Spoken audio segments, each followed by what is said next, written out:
अस्सलाम वालेकुम। आज हम लोग डिस्कस करने वाले हैं सेल साइकिल के हवाले से। This is the part 1 of cell cycle जिसमें हम लोग माइटोसिस के हवाले से स्टडी करेंगे। Now first of all what is cell cycle? Cell cycle is basically a series of events जिसमें it is a series of events जिसमें एक सेल ग्रो करता है और डिवाइड करता है। तो अगर हम सेल साइकिल के फेजेस की बात करें तो सेल साइकिल के दो मेजर फेजेस आ जाते हैं। ठीक है, two major phases. Two major phases में कौन से हैं? सबसे पहला फेज इसमें आता है इंटरफेस और दूसरा जो मेजर फेज है that is the M phase. M phase यानी माइटोटिक फेज। अच्छा, इंटरफेज जो है वो प्रिपरेटरी फेज होता है। प्रिपरेटरी फेज का क्या मतलब है? यानी जिसमें सेल्स अपने आप को प्रिपेयर करते हैं टू डिवाइड। ठीक है, और एम फेज जो है वो डिवीजन फेज होता है जिसमें फाइनली सेल जो है वो डिवाइड करता है। सबसे पहले आता है G1 phase, then comes the S phase, उसके बाद आता है G2 फेज। ठीक है, और कुछ सेल्स होते हैं जो कि G0 फेज में भी चले जाते हैं, वो हम डिस्कस करते हैं कि ये वाला फेज क्या होता है। ठीक है, अच्छा उसके बाद हम आते हैं एम फेज के ऊपर। एम फेज जो है उसमें फर्दर हमारे पास दो सब फेजेस आते हैं। पहला जो मेजर फेज है उसको कहते हैं कैरियोकाइनेसिस और जो दूसरा मेजर फेज है दैट इज साइटोकाइनेसिस। ठीक है, कैरियो यानी nucleus and kinesis means division of the nucleus और साइटोकाइनेसिस का मतलब है डिवीजन ऑफ द साइटोप्लाज्म। ठीक है, कैरियोकाइनेसिस के अंदर फर्दर हमारे पास फोर डिविजन्स आती हैं, फोर फेजेस आते हैं। Prophase, metaphase, anaphase and telophase. ठीक है, इंटरफेज मैंने आपको बताया है कि क्या है। It is the preparatory phase जहां पे सेल अपने आप को प्रिपेयर करता है फॉर डिवीजन। ठीक है, सबसे पहला इसमें हमने डिस्कस किया that is the G1 phase. G1 phase के अंदर क्या होता है? G1 फेज में जो सेल है वो फिजिकली ग्रो करता है। Cell grows physically. Cell grows physically का क्या मतलब है कि अगर सेल फॉर एग्जांपल इतना सा है तो वो अपना साइज इंक्रीज करेगा। ठीक है, दूसरा जो इसमें मेजर पॉइंट आता है कि सेल अपने ऑर्गेनेलीज को मल्टीप्लाई करता है या कॉपी करता है। Cell copies its organelles. ठीक है, माइटोकॉन्ड्रिया आ रहा है, जितने भी इसके मेजर ऑर्गेनेलीज हैं, माइटोकॉन्ड्रिया हो गया, राइबोसोम्स हो गए, एंडोप्लाज्मिक रेटिकुलम, गोल्जी apparatus, ये सारे ऑर्गेनेल्स इनकी कॉपी बनाता है क्योंकि सेल जो है वो डिवाइड कर रहा है ना। सेल जब डिवाइड करता है तो उसके बाद दो डॉटर सेल्स बनते हैं। ठीक है, ये आपके पास पेरेंट सेल आ जाएगा और ये आपके पास दो डॉटर सेल्स आ जाएंगे। That is why parent cell के अंदर सबसे पहले ऑर्गेनेल्स डिवाइड करते हैं ताकि वो इक्वली डिस्ट्रीब्यूट हो सकें इनटू द डॉटर सेल्स। ठीक है, अच्छा अब हम नेक्स्ट फेज की तरफ चलते हैं that is the S phase. S phase, ठीक है, एस फेज के अंदर जो सेल का डीएनए मटेरियल होता है, सेल का जो डीएनए मटेरियल होता है वो अपने आप को कॉपी करता है। DNA copies itself. ठीक है, अच्छा अब डीएनए जब अपने आप को कॉपी करता है, for example if this is a cell और ये उसका न्यूक्लियर इन्वेलप है। ठीक है, न्यूक्लियर इन्वेलप क्या करता है? डीएनए को प्रोटेक्ट करता है और ये सेल का डीएनए है अंदर। ठीक है, this is the DNA material. ठीक है, अब एस फेज के अंदर ये जो डीएनए मटेरियल है वो अपनी कॉपी बनाता है। For example this is the copy of DNA molecule. Parent DNA से ये इसकी कॉपी बनी है। ठीक है, इसलिए हम क्या कहते हैं इन दोनों को? Sister chromatids. सिस्टर क्रोमैटिड्स क्यों कहते हैं? क्योंकि ये दोनों आपस में बिल्कुल सेम हैं। अच्छा, एस फेज के बाद जब डीएनए डिवाइड कर जाता है, डीएनए अपनी एक कॉपी बना लेता है और सिस्टर क्रोमैटिड्स की फॉर्मेशन हो जाती है। उसके बाद आ जाता है G2 फेज। अच्छा, G2 फेज में फर्दर ग्रोथ होती है। फर्दर फर्दर ग्रोथ में यानी प्रोटीन्स बनते हैं, जो मेजर प्रोटीन्स हैं उनकी फॉर्मेशन होती है और प्रोटीन सिंथेसिस। ठीक है, और फर्दर सेल की अगर कहीं पे ग्रोथ नहीं हुई भी तो वहां पे उसकी एक ग्रोथ हो जाती है। ठीक है, फर्दर ग्रोथ होती है तो G2 फेज आ जाता है। अच्छा, उसके बाद आ जाता है फाइनली एम फेज। ठीक है, यहां तक हो गया था प्रिपरेशन। यहां तक क्या हो गई थी? Preparation for division. उसके बाद क्या आ जाता है? डिवीजन फेज आता है, यानी एम फेज आता है, माइटोटिक फेज आता है। माइटोटिक फेज जो कि मेजर फेज है, डिवीजन फेज है। हमारी बॉडी के अंदर दो किस्म के सेल्स होते हैं, एक होते हैं सोमैटिक सेल्स और दूसरे होते हैं जर्म सेल्स। ठीक है, सोमैटिक सेल्स के अंदर टोटल नंबर ऑफ क्रोमोसोम्स होते हैं 46 क्रोमोसोम्स। और कितने पेयर्स होते हैं? 23 पेयर्स। ठीक है, वन फ्रॉम द फादर, ठीक है, यहाँ पे मैं लिख रही हूँ, अब ये थोड़ा सा इंपॉर्टेंट कॉन्सेप्ट है, one from the father and one from mother, क्योंकि हम पेयर की बात करें ना, 23 पेयर्स, एक आपके पास होता है फादर की तरफ से और एक मदर की तरफ से होता है। अगर हम जर्म सेल्स की बात करें, देते हैं egg in case of female and sperm in case of male. ठीक है, अच्छा, जर्म सेल्स के अंदर टोटल क्रोमोसोम्स होते हैं 23 क्रोमोसोम्स, नो पेयरिंग, इसमें होते ही 23 क्रोमोसोम्स हैं। ठीक है, जो माइटोसिस होती है वो सोमैटिक सेल्स करते हैं।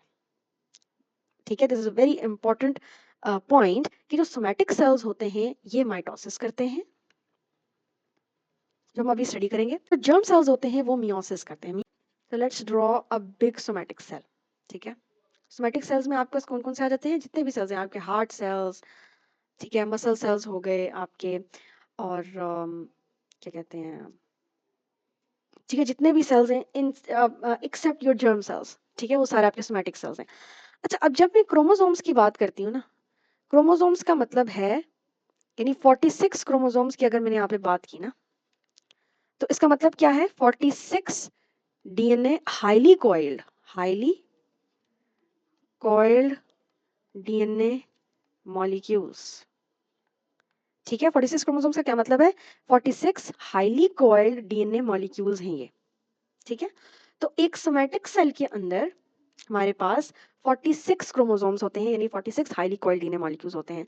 अब यहाँ पे मैं 46 क्रोमोसोम्स तो ड्रॉ नहीं कर सकती, तो 46 क्रोमोसोम्स की जगह हम इसको रिड्यूस कर लेते हैं इनटू 12 क्रोमोसोम्स। के सोमैटिक सेल्स के अंदर टोटल 12 क्रोमोसोम्स हैं और पेयरिंग है उनमें। पेयरिंग कितनी है? 1 2 3 4 5 6 एंड देयर आर 6 पेयर्स।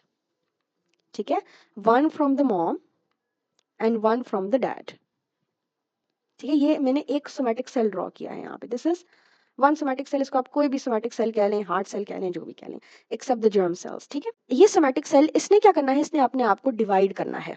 ठीक है, इसने एम फेज के अंदर जाना है। एस फेज के अंदर क्या होता है कि हर डीएनए मॉलिक्यूल अपनी कॉपी बनाता है, बेशक वो मॉम से है, बेशक वो डैड से है। तो ये ग्रीन जो है ये अपनी एक कॉपी बनाएगा। ठीक है, this is happening in the S phase. Her DNA molecule अपनी एक कॉपी बनाएगा इस तरह। ठीक है, और ये आपके पास डैड से है, ब्लू वाला जो है, तो ये अपनी कॉपी बनाएगा। ठीक है, ये एस फेज में हो रहा है कि डीएनए अपने आप को, डीएनए अपनी ही कॉपी बना रहे, अपनी एक आइडेंटिकल कॉपी बना रहे। अच्छा, अब यहाँ पे अगर मैं कहूँ कि व्हाट आर सिस्टर क्रोमैटिड्स, तो ये जो दो हैं, ये दो आपस में सिस्टर क्रोमैटिड्स हैं। ठीक है, ये दो आपस में सिस्टर क्रोमैटिड्स हैं। ये ग्रीन और ये ब्लू आपस में सिस्टर क्रोमैटिड्स नहीं हैं। ये ग्रीन और ये ब्लू आपस में क्या है? ये आपस में होमोलोगस क्रोमोसोम्स है, वो हम मियोसिस में स्टडी करेंगे। Right now we are studying mitosis. ठीक है ना, माइटोसिस में जो मेजर कॉन्सेप्ट है वो सिस्टर क्रोमैटिड्स का है। ठीक है, तो सिस्टर क्रोमैटिड्स क्या है? Two identical DNA molecules. ठीक है, अच्छा, अब एस फेज के अंदर डीएनए ने अपनी कॉपी बना ली, G2 फेज में ये थोड़ा फर्दर ग्रो हो गया सेल। ठीक है, अब ये जाएगा एम फेज के अंदर। ठीक है, एम फेज के अंदर क्या होता है? सबसे पहला फेज होता है प्रोफेज। ठीक है, क्या होता है? प्रोफेज। प्रोफेज के अंदर क्या होता है? प्रोफेज के अंदर ये सेल ले लें। ठीक है, अच्छा, this was just for example, for a better understanding. ठीक है, इसको मैं यहीं पे ही रखूंगी। फर्दर हम यहाँ पे प्रोफेज की बात करते हैं। तो प्रोफेज के अंदर हमने पढ़ा था कि एक न्यूक्लियर इन्वेलप होता है और ये हमारा डीएनए और ये उसकी आइडेंटिकल कॉपी।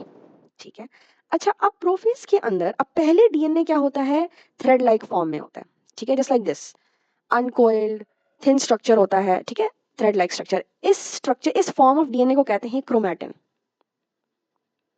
जैसे ही वो प्रोफेज के अंदर आता है, प्रोफेज के अंदर ये अपनी फॉर्मेशन चेंज कर लेता है and it transforms into a more thick like structure जो मैंने यहाँ पे ड्रॉ किया हुआ है, ठीक है, it transforms into a more thick like structure जिसको क्रोमोसोम कहते हैं,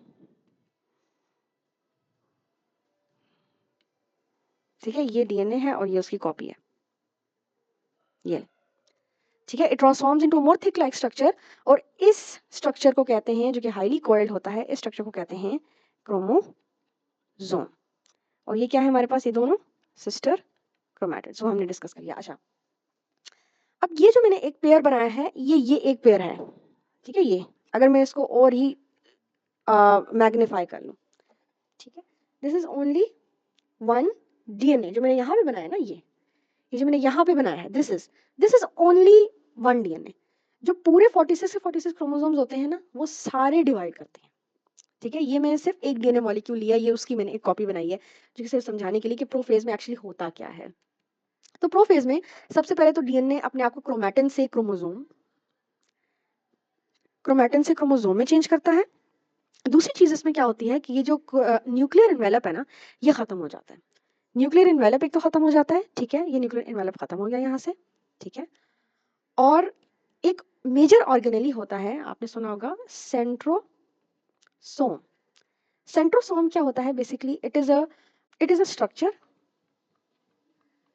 composed of multiple माइक्रोट्यूब्यूल्स क्या होते हैं, ट्यूब लाइक स्ट्रक्चर्स होते हैं, ठीक है। अच्छा, अब सेंट्रोसोम जो है, it is already divided, already made its copy, क्योंकि सेंट्रोसोम पहले एक होता है, ठीक है, सेंट्रोसोम पहले ही डिवाइड कर जाता है, और वो कब डिवाइड करता है, in interphase, it already made its copy in interphase, जब वो प्रिपेयर हो रहा होता है डिवीजन के लिए, ठीक।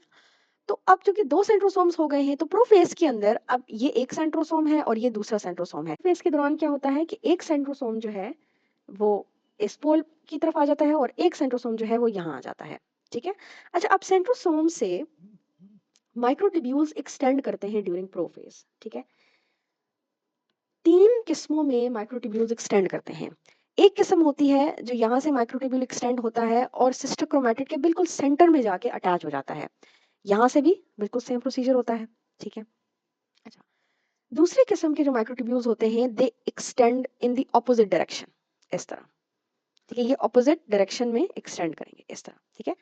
जो थर्ड टाइप के होते हैं माइक्रोट्यूब्यूल्स, वो कहीं पे भी अटैच नहीं होते, वो इस तरह फ्रीली सिस्टर क्रोमैटिड्स के ऊपर से और नीचे से गुजर जाते हैं इस तरह, ठीक है। और ये बेसिकली क्या करते हैं, ये आपस में अटैच हो जाते हैं इस तरह, ठीक है। और ये क्यों होता है, ताकि ये जो पूरा स्ट्रक्चर बना है ये स्टेबल रहे, ठीक है। अच्छा, अब जब ये माइक्रोट्यूब्यूल सिस्टर क्रोमैटिड्स के सेंटर में जाके अटैच हो जाते हैं, ये इन सिस्टर क्रोमैटिड्स को at the centre of the cell align कर लेते हैं, ठीक है, बिल्कुल इस तरह, ये centre of the cell align हो जाते हैं इस तरह, ये, ठीक है। इसको कहते हैं, ये जो प्लेट बनी है ना at the centre of the cell, इसको कहते हैं मेटाफेस प्लेट, ठीक है। ये मेटाफेस प्लेट बन गई, और जैसे ही मेटाफेस प्लेट बनती है, ये जो सिस्टर क्रोमैटिड्स के सेंटर पे माइक्रोट्यूब्यूल्स अटैच्ड है ना, ये जो रेड में है, ठीक है, ये जो सेंटर में इनके अटैच है, ये क्या करते हैं कि ये इनको ऑपोजिट पोल्स की तरफ खींचते हैं। जब ये ऑपोजिट पोल्स की तरफ खींचते हैं, तो क्या होता है कि एक सिस्टर क्रोमैटिड इस पोल पे आ जाएंगे और एक सिस्टर क्रोमैटिड इस पोल पे आ जाएंगे, ठीक है। और जैसे ही ये रिस्पेक्टिव पोल्स की तरफ आ जाते हैं, ये माइक्रोट्यूब्यूल्स दे फिनिश, ठीक है, ये खत्म हो जाते हैं फिर इस तरह, ठीक है। और ऐसा ऐसा क्या होता है कि ये जो सेल मेम्ब्रेन है ना, ये सेल मेम्ब्रेन अंदर की तरफ कॉन्स्ट्रिक्ट करती है, ये। अच्छा, अब एक हम फेज इसमें एक हमने छोड़ दिया था, ये जब पोल्स की तरफ जाते हैं ना, ये जो सिस्टर क्रोमैटिड्स हैं, इसको कहते हैं एनाफेज, ठीक है। और जैसे ही ये पोल्स की तरफ पुश ऑन कर देते हैं, ये पोल्स की तरफ चले जाते हैं रिस्पेक्टिव सिस्टर क्रोमैटिड्स, तो जब सेल मेम्ब्रेन इस तरह अंदर की तरफ कंस्ट्रिक्ट करती है ना, ठीक है, ये अंदर की तरफ कंस्ट्रिक्ट करती है, इस फेज को कहते हैं telophase, this is the telophase. और अल्टीमेटली क्या होता है कि ये जो साइटोप्लाज्म है ना, ये जो cytoplasm, the fluid material inside the cell, ये भी डिवाइड करने शुरू हो जाता है। और अब कौन सा फेज आ जाता है, मेजर फेज, एम फेज का, साइटोकाइनेसिस, जब साइटोप्लाज्म डिवाइड करता है, और अल्टीमेटली क्या होता है कि ये सेल जो है वो डिवाइड कर जाता है, ठीक है। और आहिस्ता-आहिस्ता क्या होता है कि न्यूक्लियर एनवेलप भी, ये एक सेल हो गया, ये दूसरा सेल हो गया, न्यूक्लियर एनवेलप की फॉर्मेशन भी हो जाती है और ये respective sister chromatids daughter cells के अंदर आ जाते हैं। ठीक है। अच्छा, तो ये जो हमने बड़ा सेल ड्रॉ किया था, इस केस में भी बिल्कुल वही चीज़ होती है। ये जो मैंने आपको समझाने के लिए किया था वो सिर्फ एक डीएनए मॉलिक्यूल था। ठीक है, ये वाला, इस केस में हमने वो किया था सॉल्व। मैं सिंपली आपको इसको थोड़ा सा और ब्रीफ कर दूं। ठीक है, तो ये एक सेल है, ठीक है, और ये मदर से है और ये फादर से है। अब मैंने सिर्फ एक पेयर बनाया है। ठीक है, अब हम इस एक पेयर को लेके चलते हैं। ये अपनी कॉपी बना लेगा। अच्छा ठहरे, इसको मैं ना नेक्स्ट फेज में करती हूँ। ठीक है, अच्छा, इस सेल को या इस टाइप के सेल को जिसमें पेयरिंग इन्वॉल्व होती है ना, एक मदर से होता है और एक फादर से होता है, जिसमें पेयरिंग इन्वॉल्व होती है, उसको कहते हैं डिप्लॉयड सेल। डिप्लॉयड यानी 2n। ठीक है, और हर somatic cell, every somatic cell is in the form of a diploid, क्योंकि उनमें पेयर्स होते हैं, एक होता है मदर से और एक होता है फादर से। ठीक है, अच्छा, नेक्स्ट फेज के अंदर क्या होता है आपको पता है कि ये जो डीएनए मॉलिक्यूल है ये अपने आप को कॉपी कर लेते हैं, और ये कौन सा फेज होता है, ये एस फेज होता है। मदर का जो डीएनए है वो भी कॉपी हो जाएगा और फादर का डीएनए वो भी कॉपी हो जाएगा। अच्छा, इसके बाद क्या होगा कि ये जो सिस्टर क्रोमैटिड्स है बेसिकली, ये आपस, ये अपने आप को centre of the cell arrange कर लेंगे। ठीक है, ये centre of the cell arrange हो गया। This is the metaphase plate जो कि बन गई है। ठीक है, और वो क्यों बनी है, क्योंकि ये जो माइक्रोट्यूब्यूल्स हैं जो यहाँ से एक्सटेंड होते हैं, ये इनके सेंटर में जाके अटैच होते हैं, फिर ये पोल्स की तरफ मूव करते हैं रिस्पेक्टिव सिस्टर क्रोमैटिड्स, और अल्टीमेटली दो डॉटर सेल्स बन जाती हैं।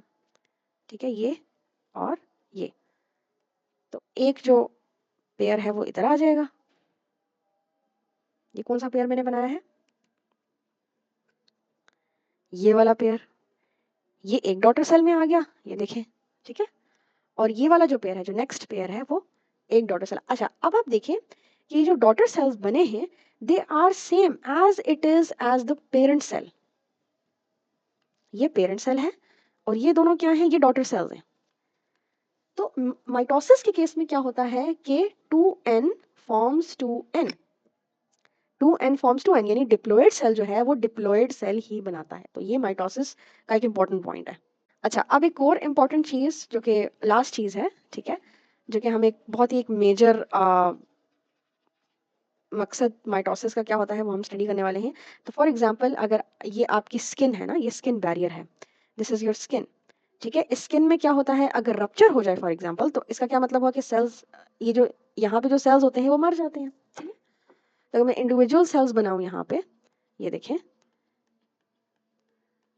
ये आपका स्किन बैरियर है। ठीक है, और ये आपके इंडिविजुअल सेल्स हैं। अच्छा, क्या होता है कि स्किन बैरियर के अंदर एक रप्चर आ जाता है, तो यहाँ पे जो सेल्स हैं वो डिस्ट्रॉय हो गए। तो ये जो साथ में जो विसिनिटी वाले जो सेल्स होते हैं, ये वाले, इनको एक सिग्नल पहुंचता है, एक डेंजर सिग्नल कह लें या कोई भी एक, it is basically in the form of a chemical signal. तो ये जो सिग्नल होता है ये इन सेल्स को एक्टिवेट करता है, इन सेल्स को एक्टिवेट करता है to undergo the process of mitosis.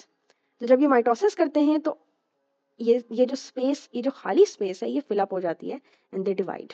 ठीक है, और माइटोसिस होती है, और ये जो स्पेस है वो आपकी रिपेयर हो जाती है। तो माइटोसिस का ये एक बहुत बड़ा फंक्शन है कि mitosis repairs damaged area of your body. ठीक है, और अगर सेल्स, और अगर कुछ सेल्स होते हैं जिनकी फंक्शनैलिटी खत्म हो जाती है, जो फंक्शन करना स्टॉप कर जाते हैं, तो उनकी जगह नए सेल्स जो आते हैं वो भी माइटोसिस के थ्रू आते हैं। ठीक है, और ये सारा प्रोसेस किस में होता है, सोमैटिक सेल्स के अंदर होता है। ठीक है, this was the video. Allah Hafiz.